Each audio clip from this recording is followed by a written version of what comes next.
Bienvenidos a Narrática, tu espacio de lectura. En el día de hoy voy a presentarte a una gran escritora mexicana, Inés Arredondo. Para que la conozcas más, voy a darte 4 datos curiosos sobre ella. Dato número 1. Fue la primera escritora mexicana en explorar abiertamente el deseo femenino y el erotismo oscuro en la literatura del siglo XX. Mientras muchos de sus contemporáneos evitaban los temas incómodos, Inés Arredondo se atrevió a mirar de frente lo prohibido: la sexualidad femenina, la represión, el incesto, el deseo culpable. Lo hizo desde una prosa sobria, elegante y sin concesiones. Y tengamos en cuenta que lo hizo en los años 60, una adelantada total en la época. Dato número 2. Su cuento La Tsunamita fue censurado en algunos espacios académicos y religiosos. Este relato, que aborda la relación entre una joven y su tío moribundo, generó escándalo por su crudeza erótica y su crítica al rol pasivo que se le asignaba a la mujer. Sin embargo, hoy es considerado un clásico de la literatura mexicana y un texto clave para pensar lo gótico femenino latinoamericano. Pronto lo vas a conocer. Dato número 3. Estudió filosofía en la UNAM y luego letras hispánicas en Guadalajara. Arredondo no solo fue una narradora intensa, fue una intelectual formada, rigurosa, lectora de clásicos y de existencialistas. Esa base filosófica se siente en la densidad ética y estética de sus cuentos, que no buscan complacer, sino interpelar al lector con preguntas incómodas. Dato número 4. Formó parte de una generación literaria brillante, pero muchas veces opacada por sus colegas varones. Compartió escena con figuras como Juan José Arreola, Carlos Fuentes y Juan Rulfo, y trabajó como editora de la mítica revista de la Universidad de México. Aún así, durante décadas su obra fue considerada marginal por su mirada femenina y su audacia temática. Por suerte vivimos en una época en la que comenzamos a conocerla y su obra se está reivindicando como lo que fue, una gran cuentista latinoamericana. Ahora sí, antes de empezar, te pido que si te gusta el canal y te gustan los cuentos, te suscribas. Eso nos ayuda a crecer y a traerte más historias. También quiero contarte que si te interesa entrar en el taller de cuentos góticos para analizar este y otro tipo de historias, en nuestro canal tenemos la publicación donde aparece el email para comunicarte.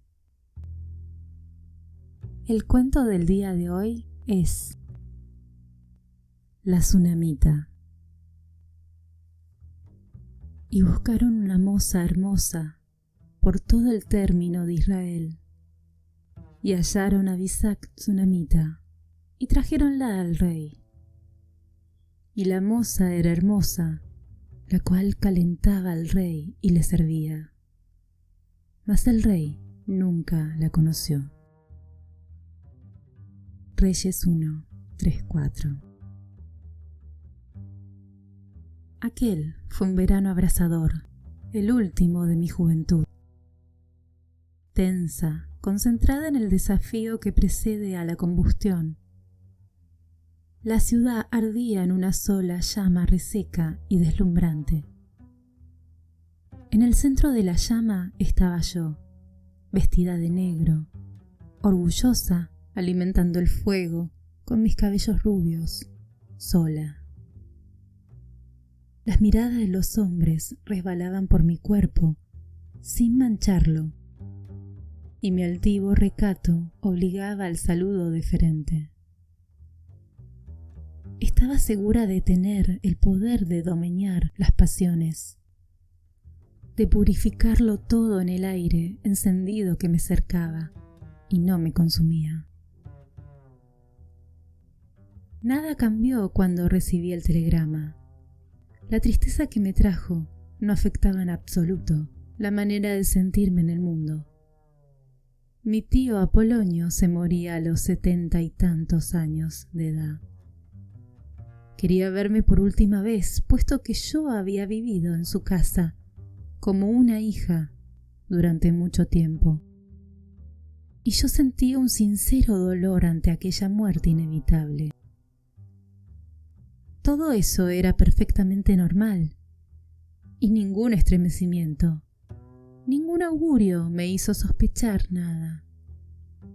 Hice los rápidos preparativos para el viaje en aquel mismo centro intocable en que me envolvía el verano estático. Llegué al pueblo a la hora de la siesta. Caminando por las calles solitarias con mi pequeño beliz en la mano, fui cayéndole el entresueño privado de la realidad y de tiempo que da el calor excesivo. No recordaba, vivía a medias como entonces. «Mira, Licha, están floreciendo las amapas». La voz clara, casi infantil. «Para el 16 quiero que te hagas un vestido como el de Margarita Ibarra». La oía, la sentía caminar a mi lado, un poco encorvada, ligera a pesar de su gordura, alegre y vieja.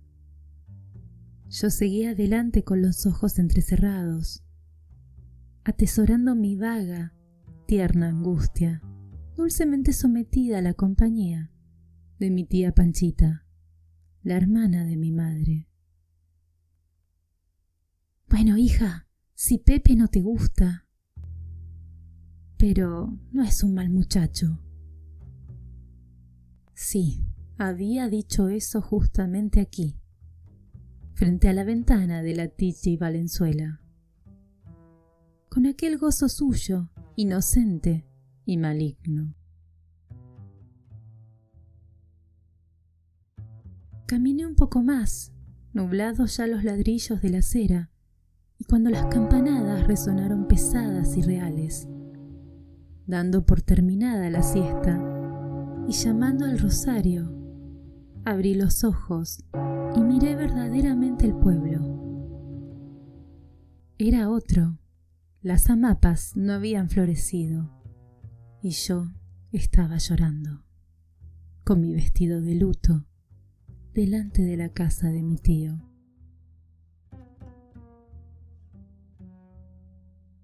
El zaguán se encontraba abierto, como siempre, y en el fondo del patio estaba la bungavilia, como siempre, pero no igual. Me sequé las lágrimas y no sentí que llegaba, sino que me despedía. Las cosas parecían inmóviles, como en el recuerdo, y el calor y el silencio lo marchitaban todo. Mis pasos resonaron desconocidos y María salió a mi encuentro. «¿Por qué no avisaste? Hubiéramos mandado». Fuimos directamente a la habitación del enfermo. Al entrar casi sentí frío. El silencio y la penumbra precedían a la muerte. «Luisa, ¿eres tú?» Aquella voz, cariñosa, se iba haciendo queda y pronto enmudecería del todo. «Aquí estoy, tío». «Bendito sea Dios, ya no moriré solo». «No diga eso, pronto se va a aliviar». Sonrió tristemente. Sabía que le estaba mintiendo, pero no quería hacerme llorar. «Sí, hija, sí. Ahora descansa. Toma posesión de la casa y luego ven a acompañarme». Voy a tratar de dormir un poco. Más pequeño que antes, enjuto, sin dientes, perdido en la cama enorme y sobrenadando, sin sentido, en lo poco que le quedaba de vida. Atormentaba como algo superfluo, fuera de lugar, igual que tantos moribundos. Esto se hacía evidente al salir al corredor, caldeado, y respirar hondamente, por instinto, la luz y el aire.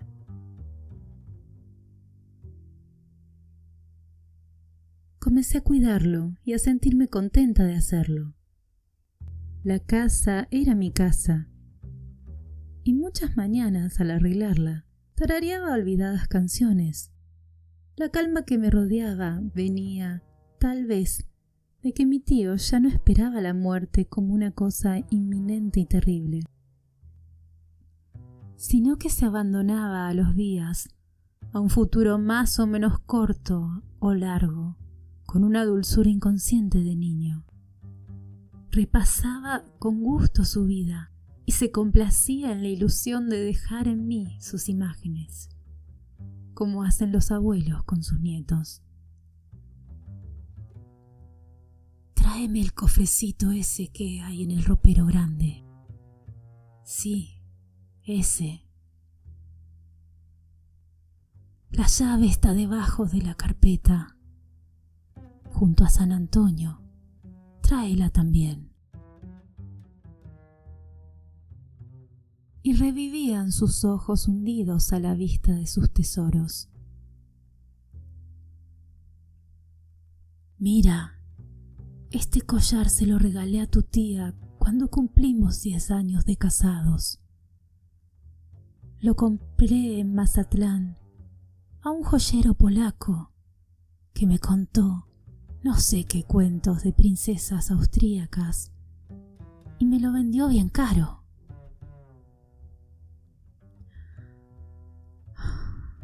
Lo traje escondido en la funda de mi pistola y no dormí un minuto en la diligencia por miedo que me lo robaran.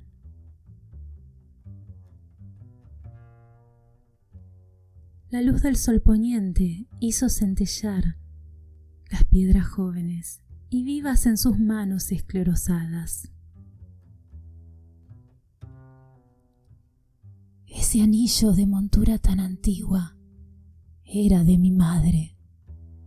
Fíjate bien en la miniatura que hay en la sala y verás que lo tiene puesto. La prima Begoña murmuraba a sus espaldas que un novio.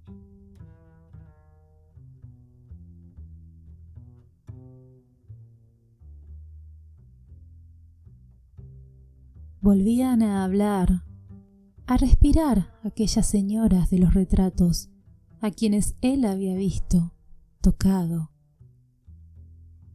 Yo las imaginaba y me parecía entender el sentido de las alhajas de familia. ¿Te he contado de cuando fuimos a Europa en 1908? Antes de la Revolución.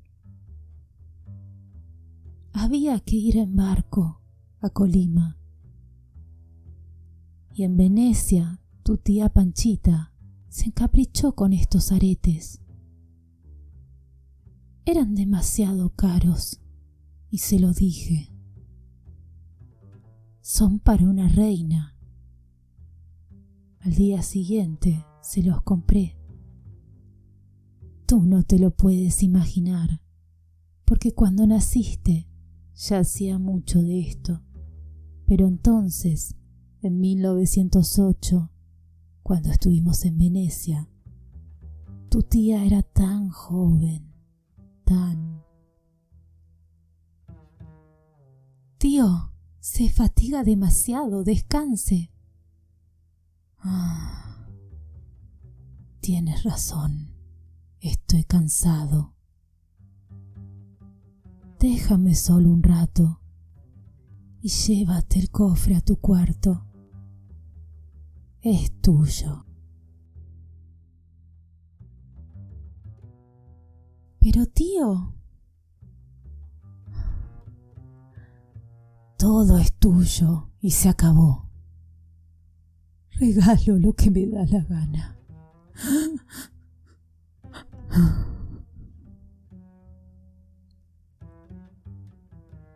Su voz se quebró en un sollozo terrible. La ilusión se desvanecía y se encontraba de nuevo a punto de morir. En el momento de despedirse de sus cosas más queridas. Se dio vuelta en la cama y me dejó con la caja en las manos sin saber qué hacer. Otras veces me hablaba del año del hambre, del año del maíz amarillo, de la peste, y me contaba historias muy antiguas de asesinos y aparecidos. Alguna vez hasta canturrió un corrido de su juventud, que se hizo pedazos en su voz cascada. Pero me iba heredando su vida. Estaba contento. El médico decía que sí, que veía una mejoría, pero que no había que hacerse ilusiones, no tenía remedio. Todo era cuestión de días, más o menos.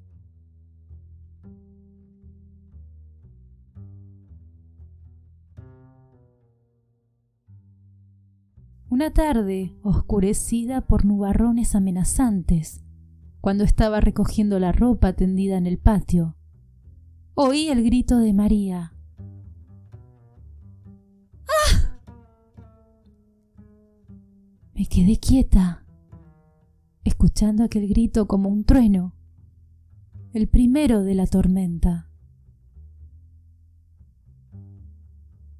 Después, el silencio.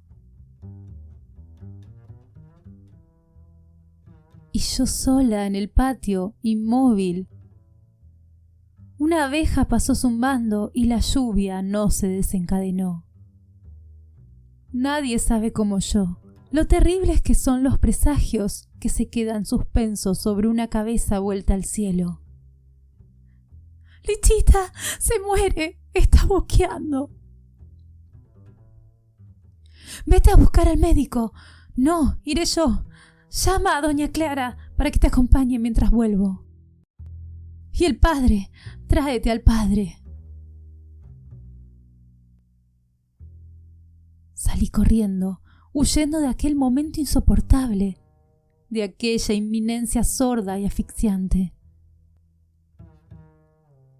Fui, vine, regresé a la casa, serví café, recibí a los parientes que empezaron a llegar, ya medio vestidos de luto. Encargué velas, pedí reliquias, continué huyendo enloquecida para no cumplir con el único deber que en ese momento tenía: estar junto a mi tío. Interrogué al médico, le había puesto una inyección por no dejar. Todo era inútil ya. Vi llegar al señor cura con el viático, pero ni antes tuve fuerzas para entrar. Sabía que después tendría remordimientos.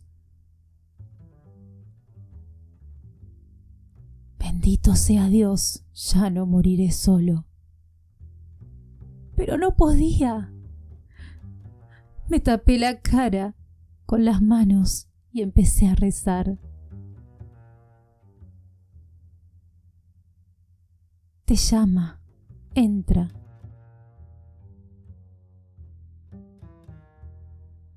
No sé cómo llegué hasta el umbral. Era ya de noche y la habitación iluminada por una lámpara veladora parecía enorme. Los muebles agigantados, sombríos, y un aire extraño estancado en torno a la cama. La piel se me erizó. Por los poros respiraba el horror a todo aquello, a la muerte. Acércate, dijo el sacerdote.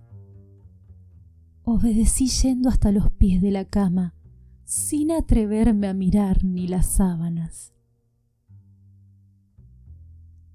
Es la voluntad de tu tío, si no tienes algo que oponer, casarse contigo, in articulum mortis, con la intención de que heredes sus bienes.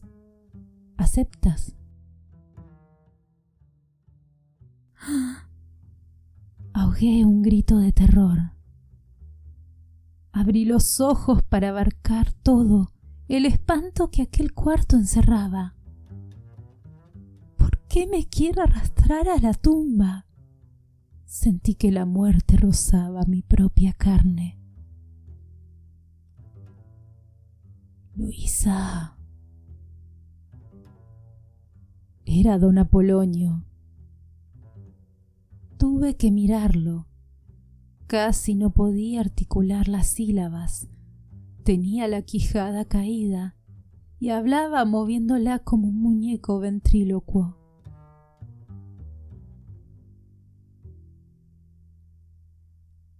Por favor.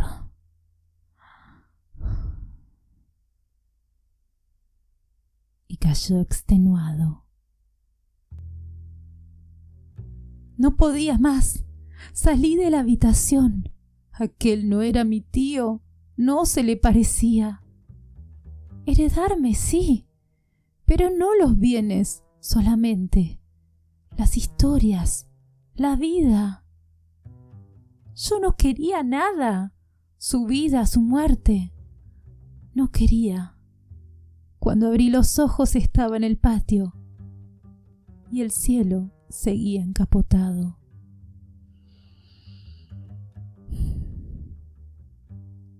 Respiré profundamente, dolorosamente.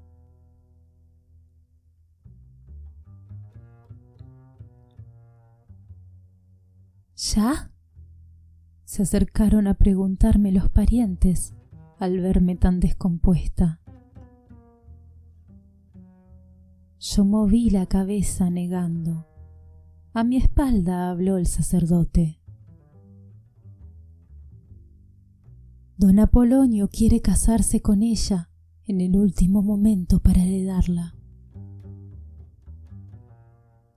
¿Y tú no quieres?, preguntó ansiosamente la vieja criada. No seas tonta. Solo tú te lo mereces. Fuiste una hija para ellos y te has matado cuidándolo.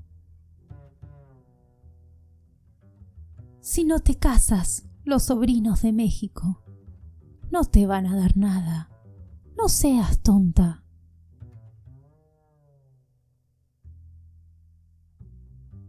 Es una delicadeza de su parte.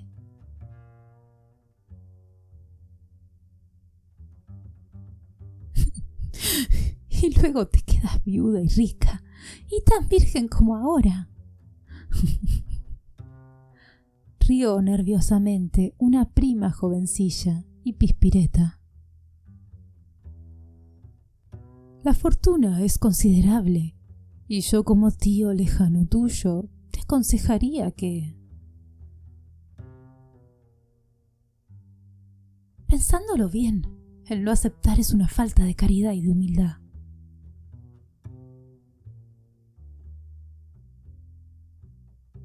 Eso es verdad, eso sí que es verdad.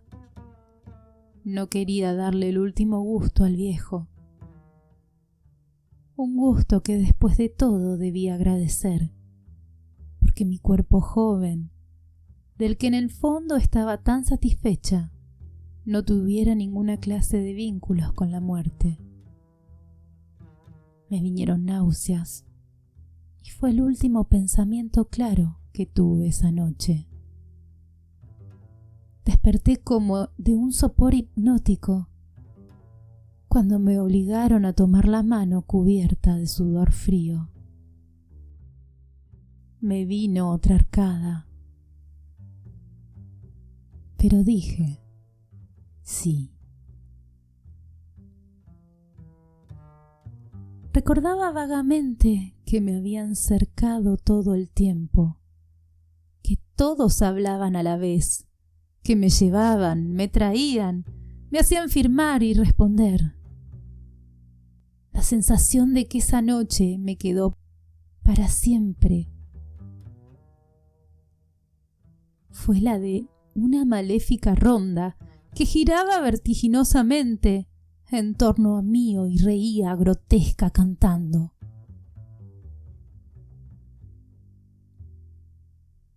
Yo soy la viudita que manda la ley, y yo en medio era una esclava. Sufría y no podía levantar la cara al cielo. Cuando me di cuenta, todo había pasado, y en mi mano brillaba el anillo torsal que vi tantas veces en el anular de mi tía Panchita. No había habido tiempo para otra cosa. Todos empezaron a irse.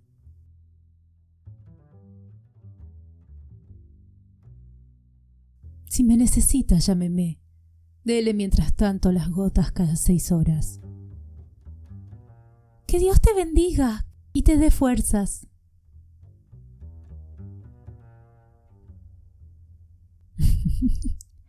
Feliz noche de bodas, susurró a mi oído con una risita mezquina la prima jovencita.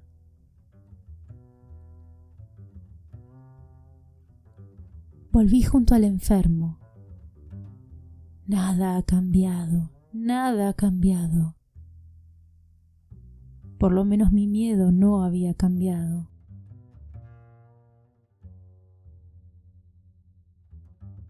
Convencí a María a que se quedara conmigo a velar a don Apolonio, y solo recobré el control de mis nervios cuando vi que amanecía.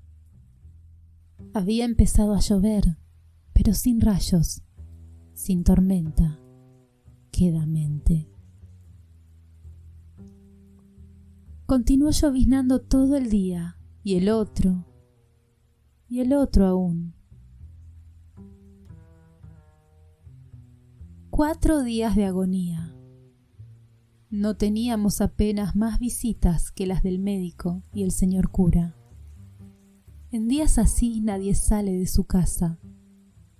Todos se sobrecogen y esperan a que la vida vuelva a comenzar. Son días espirituales, casi sagrados.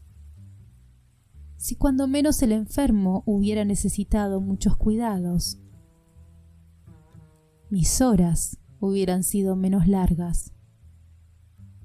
Pero lo que se podía hacer por aquel cuerpo aletargado era bien poco.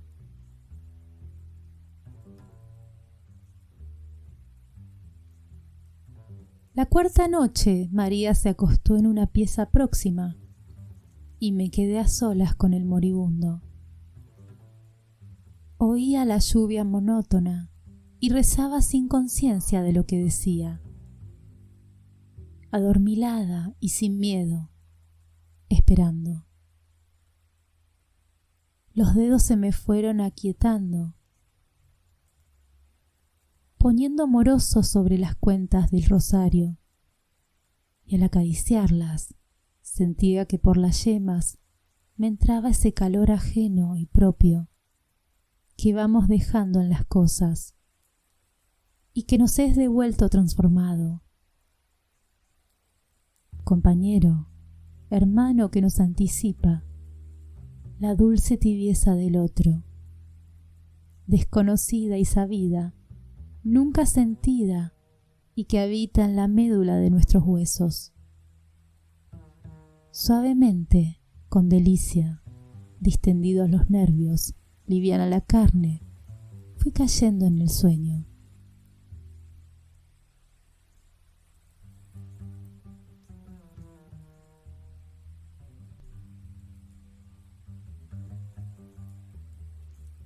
Debo haber dormido muchas horas. Era la madrugada cuando desperté. Me di cuenta porque las luces estaban apagadas y la planta eléctrica deja de funcionar a las 2 de la mañana. La habitación, apenas iluminada por la lámpara de aceite que ardía sobre la cómoda a los pies de la Virgen, me recordó la noche de la boda, de mi boda. Hacía mucho tiempo de eso, una eternidad vacía.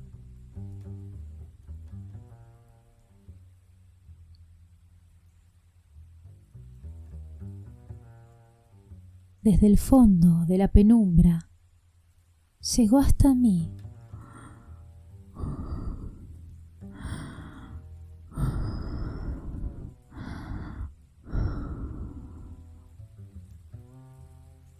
la respiración fatigosa y quebrada de don Apolonio. Ahí estaba todavía, pero no él. El despojo persistente e incomprensible que se obstinaba a seguir aquí sin finalidad, sin motivo aparente alguno. La muerte da miedo, pero la vida mezclada, imbuida en la muerte, da un horror que tiene muy poco que ver con la muerte y con la vida. El silencio, la corrupción, el hedor, la deformación monstruosa, la desaparición final. Eso es doloroso.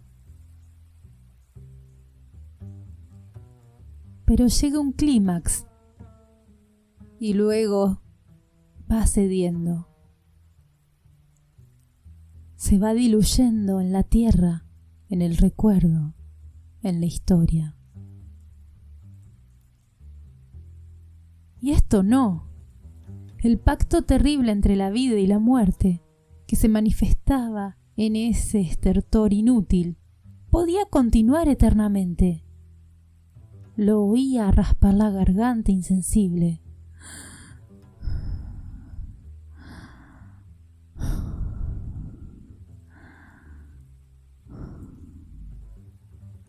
Y se me ocurrió que no era aire lo que entraba en aquel cuerpo, o más bien, que no era un cuerpo humano el que lo aspiraba y lo expelía. Se trataba de una máquina que resoplaba y hacía pausas caprichosas por juego, para matar el tiempo sin fin. No había allí un ser humano. Alguien jugaba con aquel ronquido. Y el horror contra el que nada pude me conquistó. Empecé a respirar al ritmo entrecortado de los estertores.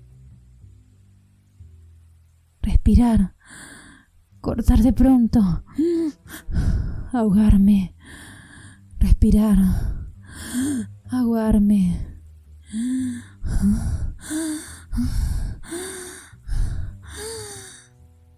Sin poderme ya detener, hasta que me di cuenta de que me había engañado en cuanto al sentido que tenía el juego, porque lo que en realidad sentía era el sufrimiento y la asfixia de un moribundo. De todos modos, seguí, hasta que no quedó más que un solo respirar, un solo aliento inhumano, una sola agonía. Me sentí más tranquila, aterrada, pero tranquila. Había quitado la barrera. Podía abandonarme simplemente y esperar el final común. Me pareció que con mi abandono, con mi alianza incondicional, aquello se resolvería con rapidez. No podría continuar.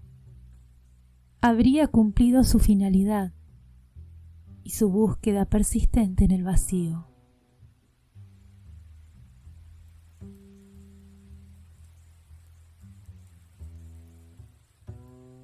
Ni una despedida, ni un destello de piedad hacia mí.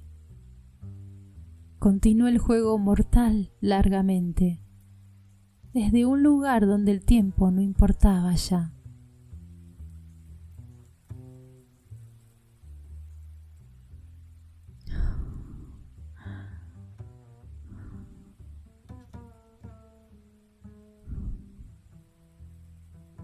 La respiración común se fue haciendo más regular, más calmada, aunque también más débil.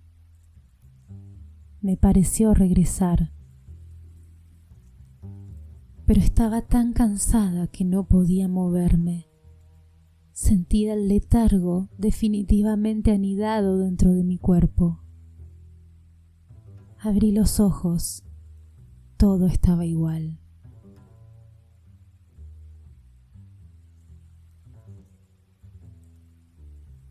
No, lejos, en la sombra, hay una rosa, sola, única y viva. Está ahí recortada, nítida, con sus pétalos carnosos y leves, resplandeciente. Es una presencia hermosa y simple. La miro y mi mano se mueve y recuerda su contacto, y la acción sencilla de ponerla en el vaso. La miré entonces, ahora la conozco. Me muevo un poco, parpadeo, y ella sigue ahí, plena, igual a sí misma. Respiro libremente, con mi propia respiración. Rezo, recuerdo, dormito. Y la rosa intacta monta a la guardia de la luz y del secreto. La muerte y la esperanza se transforman.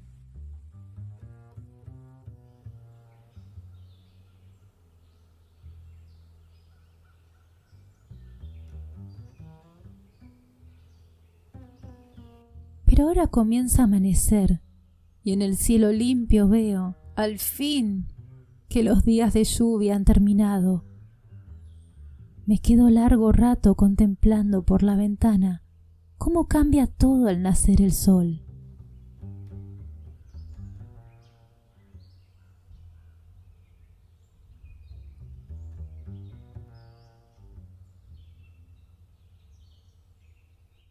Un rayo poderoso entra y la agonía me aparece una mentira. Un gozo injustificado me llena los pulmones y sin querer sonrío. Me vuelvo a la rosa como a una cómplice, pero no la encuentro. El sol la ha marchitado. Volvieron los días luminosos, el calor enervante. Las gentes trabajaban, cantaban, pero don Apolonio no se moría.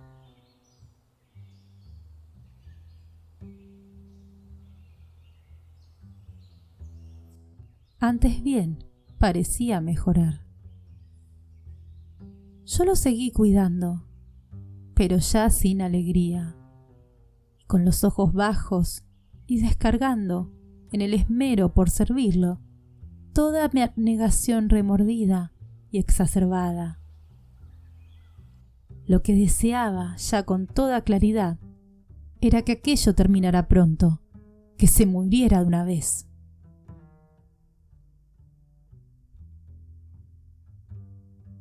El miedo, el horror que me producían sus vistas, su contacto, su voz, eran injustificados, porque el lazo que nos unía no era real, no podía serlo. Y sin embargo, yo lo sentía sobre mí como un peso, y a fuerza de bondad y de remordimientos, quería desembarazarme de él. Sí, don Apolonio mejoraba a ojos vistas. Hasta el médico estaba sorprendido, no podía explicarlo. Precisamente, la mañana en que lo senté por primera vez, recargado sobre los almohadones. Sorprendí aquella mirada en los ojos de mi tío. Hacía un calor sofocante y lo había tenido que levantar casi en vilo. Cuando lo dejé acomodado me di cuenta. El viejo estaba mirando con una fijeza estrábica mi pecho jadeante, el rostro descompuesto y las manos temblonas, inconscientes, tendidas hacia mí. Me retiré instintivamente, desviando la cabeza. Por favor, entrecierra los postigos. Hace demasiado calor. Su cuerpo casi muerto se calentaba. Ven aquí, Luisa. Siéntate a mi lado. Ven. Sí, tío. Me senté encogida a los pies de la cama, sin mirarlo. No me llames tío. Dime Polo. Después de todo, ahora somos más cercanos parientes. Había un dejo burlón en el tono con que lo dijo. Sí, tío. Polo, Polo. Su voz era otra vez dulce y tersa. Tendrás que perdonarme muchas cosas. Soy viejo y estoy enfermo, y un hombre así es como un niño. Sí. A ver, di sí, Polo. Sí, Polo. Aquel nombre pronunciado por mis labios me parecía una aberración. Me producía una repugnancia invencible. Y Polo mejoró, pero se tornó irritable y quisquilloso. Yo me daba cuenta de que luchaba por volver a ser el que había sido, pero no. El que resucitaba no era el mismo, era otro. Luisa, tráeme. Luisa, dame. Luisa, arreglame las almohadas. Dame agua. Acomódame esta pierna. Me quería todo el día rodeándolo, alejándome, acercándome, tocándolo. Y aquella mirada fija y aquella cara descompuesta del primer día reaparecían cada vez con mayor frecuencia. Se iban superponiendo a sus facciones como una máscara.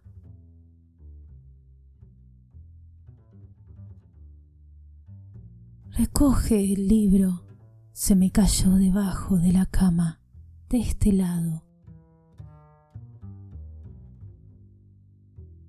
Me arrodillé y metí la cabeza y casi el torso debajo de la cama, pero tenía que alargar lo más posible el brazo para alcanzarlo. Primero me pareció que había sido mi propio movimiento, o quizá el roce de la ropa, pero ya con el libro cogido, y cuando me reacomodaba para salir, me quedé inmóvil, anonadada por aquello que había presentido, esperando. El desencadenamiento, el grito, el trueno. Una rabia nunca sentida me estremeció cuando pude creer que era verdad aquello que estaba sucediendo, y que aprovechándose de mi asombro, su mano temblona se hacía más segura y más pesada, y se recreaba, se aventuraba ya sin freno, palpando y recorriendo mis caderas. Una mano descarnada que se pegaba a mi carne y la estrujaba con deleite. Una mano muerta que buscaba impaciente el hueco entre mis piernas. Una mano sola, sin cuerpo. Me levanté lo más rápidamente que pude. con la cabeza ardiéndome de coraje y vergüenza. Pero al enfrentarme a él me olvidé de mí y entré como un autómata en la pesadilla. Se reía quedito, con su boca sin dientes. Y luego poniéndose serio de golpe, con una frialdad que me dejó aterrada. ¿Qué? ¿No eres mi mujer ante Dios y ante los hombres? Ven, tengo frío, caliéntame la cama. Pero quítate el vestido, lo vas a arrugar. Lo que siguió, ya sé que es mi historia, mi vida, pero apenas lo puedo recordar como un sueño repugnante. No sé siquiera si muy corto o muy largo. Una sola idea que me sostuvo durante los primeros tiempos. Esto no puede continuar, no puede continuar. Creí que Dios no podría permitir aquello, que lo impediría de alguna manera. Él personalmente. Antes tan temida, ahora la muerte me parecía la única salvación. No la de Apolonio, no. Él era un demonio de la muerte, sino la mía, la justa y necesaria muerte para mi carne corrompida. Pero nada sucedió. Todo continuó suspendido en el tiempo, sin futuro posible. Entonces una mañana, sin equipaje, me marché. Resultó inútil. 3 días después me avisaron que mi marido se estaba muriendo y me llamaba. Fui al confesor y le conté mi historia. Lo que lo hace vivir es la lujuria, el más horrible pecado. Eso no es la vida, padre, es la muerte. Déjelo morir. Moriría en la desesperación, no puede ser. ¿Y yo? Comprendo, pero si no vas, será un asesinato. Procura no dar ocasión, encomiéndate a la Virgen y piensa que tus deberes... Regresé, y el pecado lo volvió a sacar de la tumba. Luchando sin tregua, pude vencer al cabo de los años, vencer mi odio, y al final, muy al final, también vencí a la bestia. Apolonio murió tranquilo, dulce, él mismo. Pero yo no pude volver a ser la que fui. Ahora la vileza y malicia brillan en los ojos de los hombres que me miran. Y yo me siento ocasión de pecado para todos. Pero qué la más abyecta de las prostitutas. Sola, pecadora, consumida totalmente por la llama implacable que nos envuelve a todos, los que como hormigas habitamos este verano cruel que no termina nunca. Fin. Gracias por escuchar esta historia. Me gustaría escuchar tus comentarios acerca de este relato y si ya conocías a esta gran escritora. Si quieres participar de los talleres de cuentos góticos latinoamericanos, en el perfil del canal vas a encontrar nuestras otras redes sociales para poder contactarte y así participar. Si no estás suscrito, suscríbete. Nos ayuda a seguir creciendo. Para más relatos, para más historias. Esto es Narrática. Yo soy Yap. Hasta luego.